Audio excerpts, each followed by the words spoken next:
কবিতার নাম শবযাত্রার মিছিলে। ফিনিক্স পাখি এখন ফিলিস্তিন। পাখির মতোই উড়ছে মানুষের লাশ, মসজিদে পড়ছে বোমা। বোমার জীবন এখন শবযাত্রার মিছিলে হয়েছে শরিক। হায় গাজা, হায় ফিলিস্তিন। একটি কবিতা লিখব বলে অপেক্ষা ছিল দীর্ঘদিন, আর এই দীর্ঘ অপেক্ষায় প্রতিদিন ঝরে যায় অসংখ্য প্রাণ। প্রতিদিন মাইকে ঘোষিত হয় কোনো না কোনো স্বজনের নাম। নীরবে নিভৃতে চলে শবযাত্রার আয়োজন। শোকাবহ পরিবার, শোকাবহ আত্মীয় স্বজন শবযাত্রার মিছিলে শরিক হয় এই বাংলাদেশের কোনাকাঞ্চিতে লুকানো অসংখ্য গাঁও গ্রাম।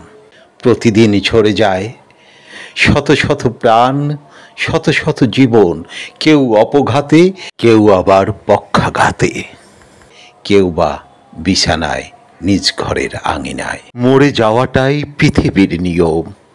তাহলে ফিলিস্তিন কেন এভাবে মরে?